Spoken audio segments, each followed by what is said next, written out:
What's up, everybody? Welcome to the Third Weekend's Wins Championships podcast. My name is Spencer, and we're late.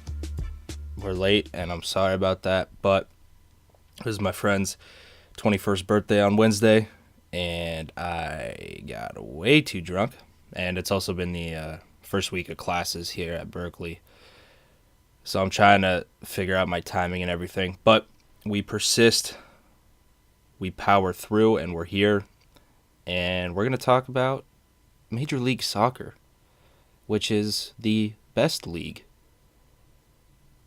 in America. I need, fucking come at me with a rebuke to that. I don't know what the fuck I'm saying, but one thing I do know is this league will never stop producing ammo for me to talk about.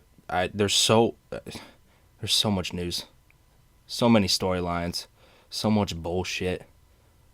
The more teams, the more stories, the more bullshit that happen in this league, it means more podcasts. So that's what I'm excited about. Anyways, rough start. Today on the podcast, I'm going to briefly mention some big news for the Sacramento Republic. Then I'm going to talk about the fans we know and love in Atlanta, Seattle, and San Jose for warming my insides. And we're going to talk about Tim Howard, who announced his retirement. Then we're going to move on to Greg Berhalter's final 23-man roster for the upcoming friendlies for the U.S. national team. And then, as always, some more signings, re-signings, and transfer rumors. All right, we'll start in Sacramento because this is huge news. And I'm someone who is familiar with what's going on in Sacramento and a big fan of what they're doing. So apparently a billionaire who has tons and tons of investments, but his name is Bob Burkle, is now attached to the Northern California club in Sacramento. Apparently, I'm not sure what his official title will be, but he is involved and he is interested, which is a huge boost. He's a billionaire with a B, and the mayor came out and said they're closer to coming to an MLS club than ever before, which is a great thing to hear. Like I said, the fans in Sacramento are insane, are super dedicated, which is a surprise because the Kings have been there forever, and it's safe to say nobody gives a shit about them. But insane fan base, great city. I think it's inevitable that with this help, with this financial help, that they'll become an MLS club, and I think it's well deserved. So we'll see when they start playing. Should be, I mean, I would hope that they get into the league in the next 3 to 4 years, and there's still room to have new franchises in the league overall. So I think Austin, Miami, and Nashville are coming. So I think Sacramento will be a part of that list in no time. So good things going on in Sacramento. I want to talk about the fans now because I saw some shit. I mean, it's a little late now. It's about a week out, but I mean, I saw on Twitter, I saw Atlanta fans, which was the signing was announced now, but at the time it wasn't. But Pity Martinez arrived in Atlanta at 5:30 in the morning, and there was Atlanta fans in the airport greeting him with scarves and asking for autographs and pictures at 5:30 in the morning. And at that time, the player wasn't announced. So they obviously have a huge designated player situation going on. But yeah, 5:30 in the morning. It's great to see. I'm starting to fall in love with Atlanta fans and their club just because of the players that they can attract coming off an MLS Cup. And I mean, they're growing as one of the biggest and rapidly growing as one of the biggest clubs in this league. That's for sure. So bravo, Atlanta fans. And I saw the same thing in San Jose with the Earthquakes fans. There was like 2,000 of them who greeted their new coach, Matias Almeida, who coached at River Plate, I believe. I hope I'm not getting that wrong, but where Pity Martinez came from. So they met in Advice Stadium in the pouring rain, and it was freezing. But yeah, they all came out in force and were cheering and chanting for Mr. Almeida. He was the 2018 CONCACAF Coach of the Year, and there was like a fucking concert and food trucks and everything. So El Pelado is his nickname. He did an impromptu Q&A with the fans. I mean, it seemed like a party. But again, it was in the pouring rain. So, I mean, fans who come out and deal with the conditions and come out to support their club is just what we need. And shout out to MLS who publish these stories on their website, because I don't know a lot of leagues that would do that, but it's obviously good for them to expose these stories and show that, hey, people care about our league and we're growing and we give a shit. And I think Almeida's appointment in San Jose overall is just going to be a great thing for the club. There's been a lot of hype surrounding them due to the system he likes to employ and the players he can attract. So good times in San Jose. I think they need to start filling up that new stadium for sure. I'm definitely going to go down to a few games this semester, which should be fun. Should be really fun. So then moving on now to the Sounders, which clearly have the best supporters in the country. It's my non-biased opinion. But yeah, again, hundreds of supporters were there in full force at their first training session, waving flags, singing songs throughout the entire practice, as we know them to do. They brought the Cascadia Cup trophy to flaunt it in the Emerald City. Fuck you, Portland and Vancouver. But the main reason why I'm bringing this up is because I have a little bone to pick with my club, and that starts with Zulily. I mean, if you guys don't know, Zulily is the new Sounders shirt sponsor, replaced Xbox, and to say this move was taken lightly, or I mean, I was reading the comments on the social media posts after Zulily was announced as a sponsor, and it was not highly rated, to say the least. So they were teasing it on Instagram with like no sponsor on the shirt, and I'm thinking, okay, Starbucks or Amazon, those are clearly the only two options. And I was thinking Seattle would use a recognizable brand for shirt sales and whatever, but Zoo fucking Lily, dude, snuck in there. And I actually admire what they're doing. Seattle in why I think this is what they're doing. They're, going for inclusion and choosing a Seattle-based company that sells predominantly to mothers and babies, but they sell men's and boys shit too. But I don't know. It's it's a very feminine font. Take that as you will. But I mean, I'm still gonna buy the kit, but at some point I have an Xbox kit. But I don't even know how long this contract runs up or goes till. But apparently it was where Seattle would get the most money, and credit to them for trying to bridge the gap for the clear and obvious sexism that goes on, especially in soccer, not necessarily in this country but around the world, and trying to mitigate that. I think that's a bold move by Seattle, and that's part of the reason why I fell in love with the club, is because they're willing to take risks and do things that are against the norm to grow their club. But Zoo fucking Lily, man. I don't know. I have an Xbox kit, so it's gonna stay in my closet for a while now. But yeah, and also you assholes in the comments are fucking ruthless, dude. And you guys gotta meet some women. And fucking, I mean, Jesus Christ. Y'all need to calm the fuck down. But we persist. And Zoo fucking Lily it is. All right, moving on to Tim Howard.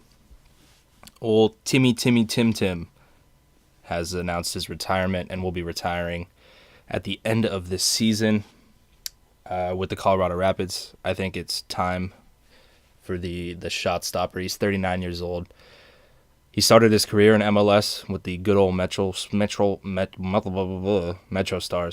and returned with the Rapids in 2016. Obviously, had a storied career with Everton, with 329 appearances, and had a shaky career at Manchester United, but then found a home in Everton and has now been back with Colorado and has played decent, but Colorado has not been good as a collective, although I've said it, I think, on every podcast. I think they're going to have a good season this year. So hopefully, this will help them out in terms of motivating the team to send Tim Howard off, winning some silverware in his curtain call. So, I mean, he's definitely the best goalkeeper, in my opinion, to ever put on a U.S. jersey with the amount of goalkeepers that we've had in our history. That's saying something. I mean, just from the fucking game in against Belgium in the World Cup with 15 saves, he has the most caps, the most wins of any goalkeeper, U.S. goalkeeper.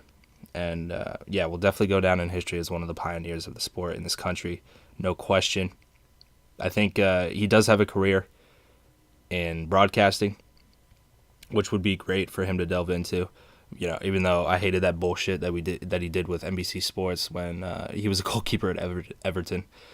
But yeah, I think it's time for him to. I think this is a good time for him to retire and call it quits and hang up the boots. But yeah, we'll see what this announcement does for the Rapids, and I think they're due for a good season. It's been a few years up in Colorado. Moving on to Greg Berhalter's final 23-man roster that he chose for the upcoming friendlies against Panama and Costa Rica. There's a lot to unpack here. It is an all-MLS roster because of the European season that's in full swing as we speak. Sean Johnson of NYCFC and Zach Steffen of the Columbus Crew are the two goalkeepers. I assume Steffen will get the nod in both of these friendlies.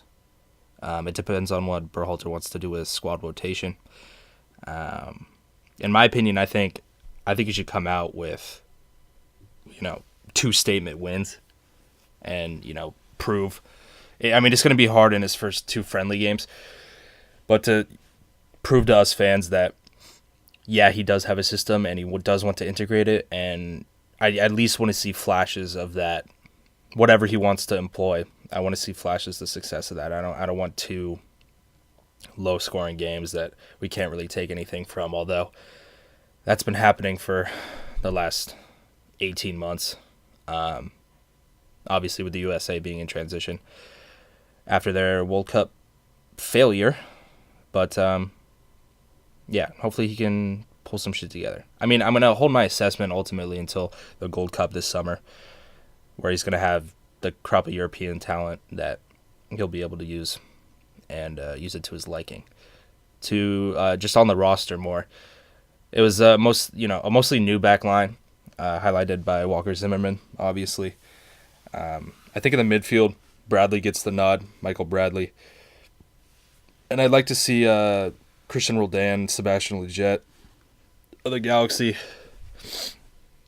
Excuse me, I'm still sick. My apologies. But with Bradley in a more defensive role, just to see their chemistry. I know there's probably going to be a lot of squad rotation and new guys trying to prove themselves. The forwards in the squad were Jeremy Abosi for Portland, Christian Ramirez from LAFC, and Giassi, obviously residing in Columbus, but a lot of transfer rumors regarding his future. But who knows? People are saying, did I say Ibobasi? I think that's his name, yeah. Ibobasi would get the nod, but I think Christian Ramirez is a solid option, and Zardes is heavily experienced with the national team, so he's a good fit. But Berhalter did have to make some cuts to trim the roster to 23 a few days ago, and one of them, which was surprising to say the least, was Kellen Acosta, because he's had multiple caps and has scored goals with the national team already, and is arguably one of the most talented midfielders in the MLS, if not in the U.S. system, barring McKennie and Pulisic and all those guys. But yeah, he has obvious talents on the ball, but it was a strange omission.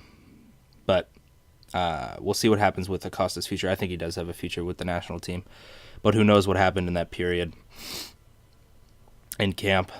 We only know so much. So, which brings me to Bill Hamid, who was a snub in the this time around in camp. He was quoted in an interview saying he was better than all four goalkeepers in the camp. I mean, I get his point. I mean, he is talented, and he performed well for DC United last year, but I would argue Stephen Fry for Seattle. Again, my unbiased opinion. But I think he's the best goalkeeper eligible to play for the national team right now. I mean, minus Stefan or Guzan. But, I mean, I think he got his U.S. citizenship, I think, a year and a half ago, and to not even get a shout is still weird, and I still don't know why he's been given it a shot. But especially after all the accolades and huge saves he's made throughout the last few seasons with Seattle, he should at least be given a shot. I know he's prone to make a few mistakes here and there. I saw one of those at LAFC's inaugural game in their new stadium where Fry, I don't remember who scored for LAFC, but it was like a free kick in the 92nd minute, and Stephen Fry just let it go right through his legs, which was great to stomach. But I don't know, Bill. Looks like you might have to sit and wait your turn, homie. Bottom line. But yeah, there's the info on the U.S. national team. And then to my favorite part, we're going to talk about the signings, the re-signings, and the transfer rumors. And so I'm going to start with Chicago. And I think this is a big old transfer pickup for the men in red, the men on fire. They signed Polish international Przemysław Frankowski. Przemysław Frankowski. I'm Polish too, so I should be able to fucking pronounce this. Przemysław Frankowski with some, bright and shiny target allocation money. He does have experience with the national team. I think it was impressive that Chicago were able to get this guy under a TAM contract. Player with a ton of speed and who is a proven attacker in the Polish first division. I think it's important for Chicago as well to add this youthful depth to their midfield with Dax McCarty and the Schweiny Schwein. Not aging like fine wine, I think it's safe to say, after their abysmal year last season. But I think they'll get most of the time, but hopefully this Frankowski fella can get in there and cause some havoc. I think that's a big signing for Chicago. And Aurelian Collin to the Philadelphia Union, I think, is another big signing, although Philadelphia is already set with defenders and quality defenders at that. Some of them made Berhalter's squad this time around.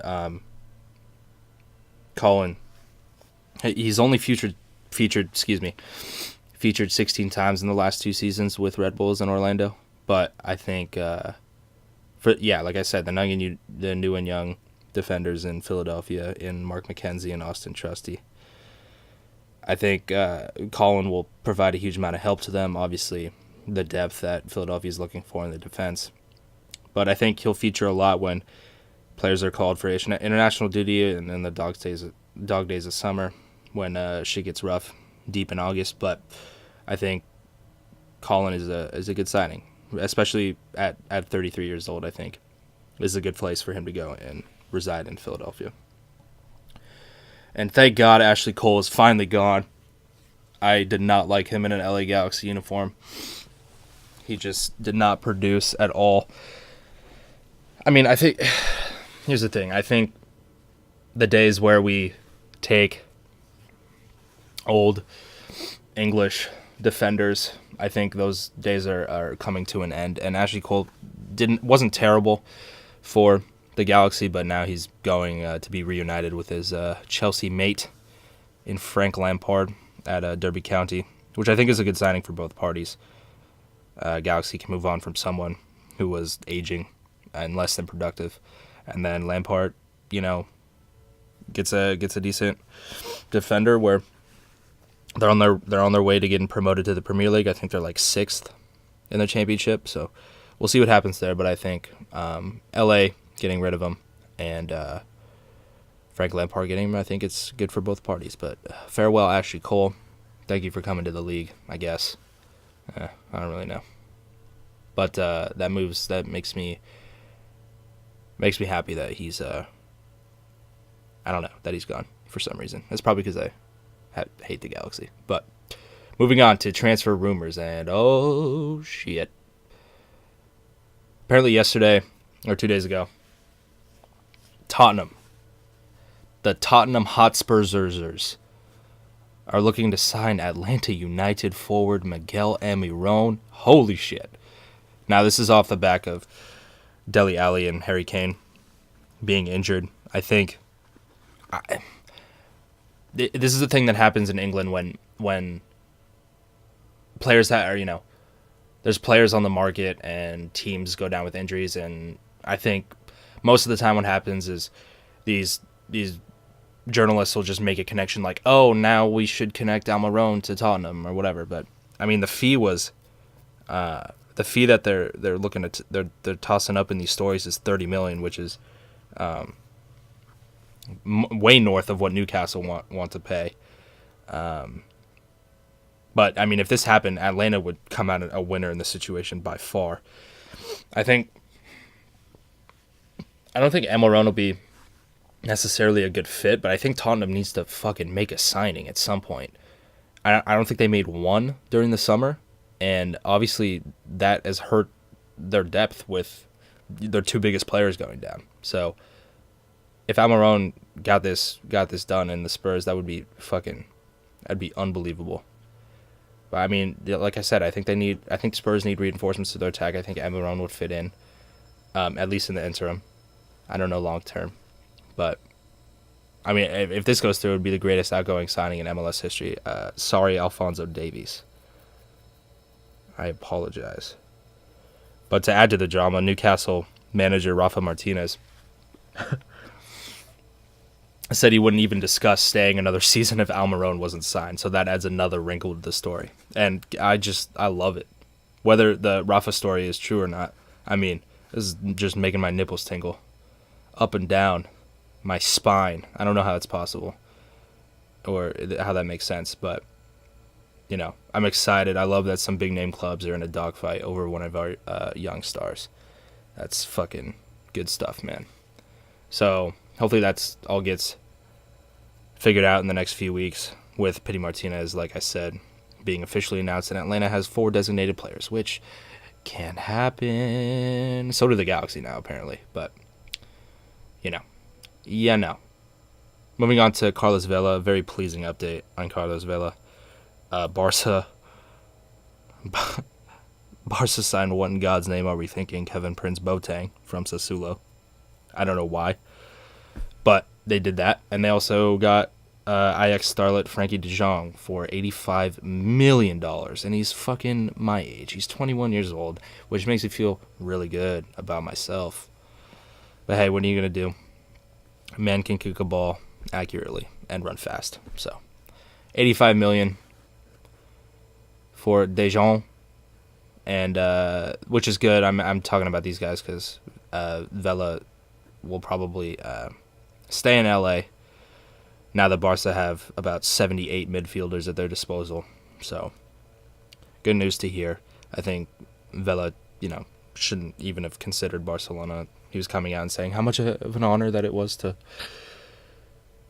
be on Barcelona's radar. But yeah, I think he knew it didn't make a whole lot of sense for him to go. Because the fact that they got Boateng, I mean, Jesus Christ. Moving on, this is a confusing one. But Vincent Janssen, the outcast Tottenham striker who's now on loan at Fenerbahce, who's been meagerly productive, is linked with a move to MLS. He's still like 24 years old, so I think this would be a good move on his part, especially as MLS is growing and but he would have to go to a good team because Tottenham are asking for 19 mil, which is a massive amount of money in terms of for a striker at his production rate. Doesn't really make sense to me, but I think a chance for him, Janssen, to live in the States and revive his career, I think is a good thing for him. But I mean, I already mentioned 2 of the clubs have in LA and Atlanta already have 4 designated players, and he would garner a designated player contract, and he'd have to go to a big city. I mean, one of the New York clubs he could easily go to, NYCFC or Red Bulls, and we'll see. We know NYCFC have a striker vacancy, but Sturridge was linked to them, I think, last week. So we'll see what happens there. But Vincent Janssen, interesting prospect for the MLS. I think it fits. And then lastly, Diego Fagundes wants out of New England. So this has been talked about a lot, and it's a tricky situation. Nacional in Uruguay apparently wanted his services. And Fagundes loves them enough. I think it's his hometown club. Loves them enough to go on an interview and say, he's doing everything he can to get out of New England, which I don't know if is the best route to go for Mr. Fagundes. But apparently he came off the back of the Revs declining an offer from Nacional. And if I was Brad Friedel and the Revs, I would do everything I can to keep him because he's been highly productive. But then again, Fagundes would want to break into the Uruguay national team at some point. He's still a young talent, but that's one way to do it, is go to Uruguay and do it there and get more exposure there. But we'll see what Brad Friedel and Bodcraft decide to do with this fella. I think that'll be an interesting development. But yeah, all right, motherfuckers. That's pretty much all I had for today. Keep it nice and short. Oh, the MLS preseason is going on, but do we really give a shit? Is my question. Do we give a shit? There's going to be a lot of young talent and a lot of players that I don't know that you don't know playing in the league unless you're a fan of the club. I'll be watching some Sounders preseason games, but that's about it. I'll probably talk more about it and how teams are performing next week. But yeah, man, thank you for spending another Friday with me, and we'll be back next week. Motherfuckers, stay safe out there.